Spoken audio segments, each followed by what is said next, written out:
The news is on again, and somewhere between opening your phone this morning and right now, something shifted in your body. Maybe you felt it in your chest. Maybe it's that low-grade tension that never quite leaves your shoulders. Maybe it's a thing you can't name, but you feel it anyway. We are watching a world in crisis. The conflict surrounding Iran, the images, the headlines, the human suffering. It is moving through us whether we are aware of it or not. And if you're sitting here wondering, why do I feel so heavy? Why is my anxiety spiking? Why does something happening thousands of miles away feel so close to home?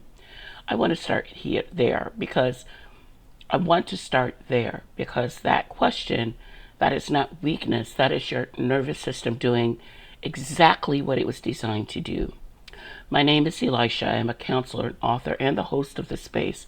And today we are going beyond the headlines. We are going to talk about what global conflict actually does to the human mind, to the body, and to the spirit, and more importantly, what you can do about it. This is not a political conversation. I want to be clear about that from the start. There is enough of that everywhere else. This is a healing conversation. Let's begin. Before we go any further, I want to invite you to take a breath with me because if this topic is already activating something in your body, that makes complete sense. Let's try a 4-4-6 breath together. Breathe in through your nose for 4 counts. 1, 2, 3, 4. Hold for 4 counts. 1, 2, 3, 4. And exhale slowly through your mouth for 6 counts. 1, 2, 3, 4, 5, 6. Good. Notice where you feel that in your body. That breath was not just a relaxation technique, that was a message from you to your nervous system that you are safe right now in this moment. And we are going to need that reminder today. I want to start with what's actually happening clinically, neurologically, when we consume news about conflict. Mental health experts, including Iran's own deputy health minister, have sounded the alarm about what's called a collective trauma crisis, the widespread psychological toll on civilians, on diaspora communities, on people watching from afar who have family connections, cultural ties, or simply just deep human empathy. This isn't just sadness, this is trauma exposure. And here is what that means in your body. When your brain processes images or reports of violence, suffering, or mass threat, even secondhand, your amygdala, the alarm system of your brain, cannot fully distinguish between watching something happening and experiencing it directly. Think about that. Your nervous system is responding to a crisis that you may be watching from your living room with the same physiological urgency as if you were there. And the result, you may be experiencing what clinicians call vicarious traumatization or secondary traumatic stress. The symptoms look like this. And tell me if these things sound familiar. Difficulty sleeping or sleeping too much. Intrusive thoughts, you can't stop the images from replaying. Irritability or emotional numbness, feeling everything at once or nothing at all. Hypervigilance, scanning, watching, waiting for something bad to happen. Difficulty concentrating, a pull towards constant news consumption, even when it makes you feel worse. The last one is important. Doom scrolling is not a character flaw, it is a trauma response. Your brain, in its survival wisdom, believes that if it just keeps watching, it can find the outcome that makes sense. It can find safety. But there is no safety in the scroll. There is only more activation. And for those of you who carry your own personal trauma story, whether that's religious trauma, family trauma, or abuse, global conflict doesn't just add to your load, it can reanimate it. This is the thing that nobody tells you. Collective trauma and individual trauma do not stay in separate rooms. They find each other. Now, I want to speak to those of you who carry faith into these moments, because for many of you, this is where it gets complicated. You are watching suffering on a massive scale, and you are asking the same question believers have asked across every generation. Where is God in this? I will not pretend that that is an easy question. It is not. And I want to honor the fact that sitting with that question without forcing a tidy answer is an act of spiritual courage. But here is what I can offer you from both my clinical work and my own faith walk. Lament is a spiritual practice. The Psalms are full of it. How long, O Lord, will you forget me forever? How long will you hide your face from me? Psalms 13. Lament is not doubt. Lament is intimacy with God in the middle of suffering. It is honesty over performance. And so, if you find yourself grieving what's happening in Iran, for the civilians, for the children, for the communities fractured by violence, I want you to know that grief is not a lack of faith. It is faith being honest about what it sees. And this is the spiritual piece that matters for your nervous system. When we spiritually bypass, when we rush to God is in control before we've allowed ourselves to feel, we don't heal. We just push the wound deeper. The R in my R.E.S.T, R-E.S.T framework is regulate, and true regulation, whether somatic or spiritual, begins with allowing what is actually happening inside us to be real. You are allowed to feel devastated. You are allowed to feel confused. You are allowed to hold your faith in one hand and your heartbreak in the other. This is not a contradiction. This is called being human. So let's talk about what to do, because I know that some of you came here today not just for understanding. You came here because you need something you can actually hold on to. I'm going to walk you through my R.E.S.T, R-E.S.T framework, which stands for regulate, experience, surrender, and trust, applied specifically to what you may be carrying right now.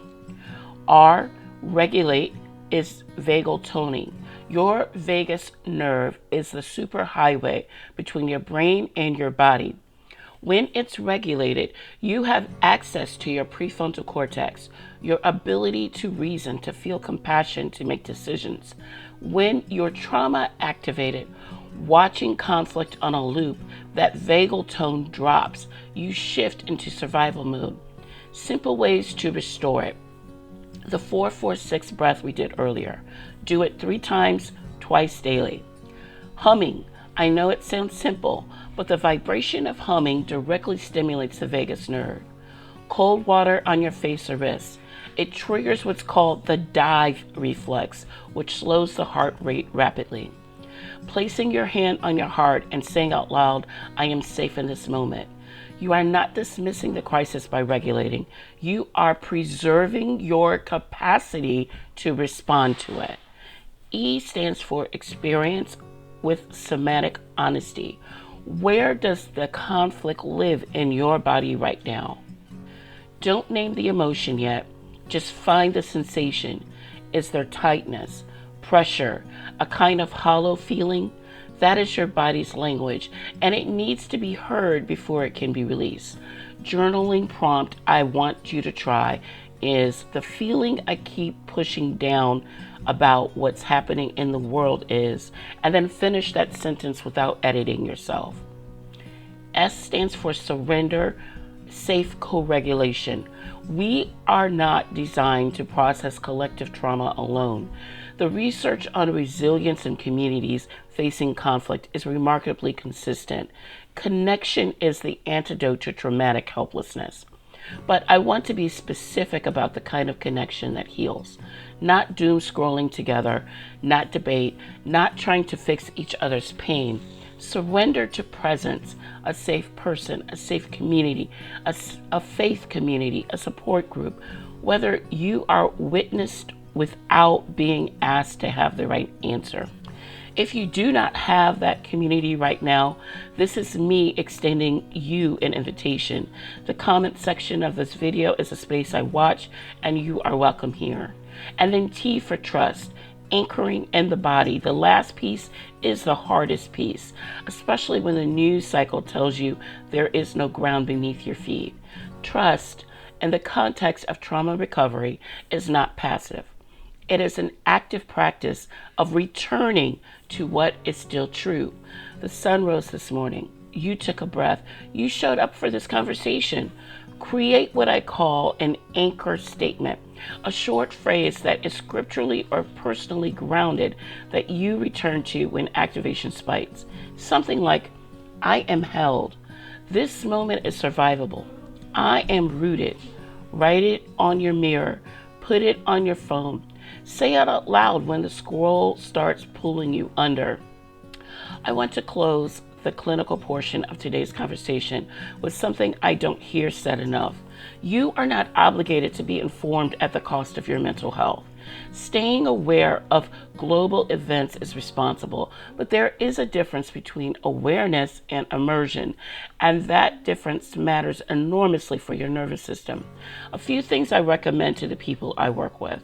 1. Scheduled news windows. Choose 1 to 15-minute windows per day, maybe with your morning coffee or before dinner. Close the tab when the timer ends. Your body needs defined borders around information that activates threat response. Apply the SAFE model, SAFE model, to your media consumption. Think about it through the lens of space, access, frequency, and emotional labor. Am I giving this topic appropriate space in my life, or has it consumed my space? Who has access to my nervous system through my media choices? How frequently am I returning to this content? How much emotional labor is this costing me? Number 3, replace, don't just restrict. When you limit news consumption, fill that space intentionally with beauty, creation, connection, and rest, nature exposure, music, prayer, a phone call to someone you love. And 4, check your children. If you have children in your home, they are absorbing more than you think. They are watching your face when the news is on. They are feeling the shift in household energy. Create age-appropriate space for them to name what they're sensing. Before I close, I want to pause and speak directly to those of you for whom this is not abstract. You have family there. You have roots there. You're receiving calls and messages that are breaking your heart in real time. The headlines are not headlines for you. They are people you know by name. And I want you to hear me clearly. What you are carrying is enormous, and you are not supposed to carry it alone. Please reach out for professional support. Trauma-informed therapists, community counselors, culturally competent practitioners. These resources exist for exactly this moment. If you are in crisis, the 988 Suicide and Crisis Lifeline is available 24/7. Call or text 988. If you are not in crisis but you are struggling, that still counts. You do not have to hit a breaking point to deserve support. You are allowed to ask for help before you fall apart. And for those of you who feel helpless, you want to do something. Sometimes the most profound act of solidarity is to stay regulated yourself, to remain a calm, grounded presence for the people in your life who are unraveling, to pray with intention, to give with generosity, to speak with grace. You cannot solve the crisis, but you can refuse to be another casualty of it. Here is your closing challenge. Choose one regulation practice from today's conversation, just one, and commit it to daily for 7 days. It doesn't have to be perfect. It doesn't have to be long. It just has to be consistent. Regulation is not a luxury. It is your responsibility to yourself, to your family, and to your community. Before I let you go, let me pray with you. Lord, for everyone who is listening, who feels the weight of this world on their shoulders, I ask for peace that surpasses all understanding. Not the absence of hard things, but the presence of your calm in the middle of them. Steady their nervous systems, ground their feet, and then help us to grieve honestly, heal courageously, and love generously. In your precious and holy name, we pray. Amen. If this conversation reached you today, share it. Someone in your life is carrying this quietly, and they need to know that they are not alone. Leave me a comment below. What's one thing you're doing to protect your peace right now? I read every single one. And if you haven't subscribed yet, this is Elisha Space. And we are here every week doing exactly this, real conversations about real healing. Until next time, you are held and you are not alone.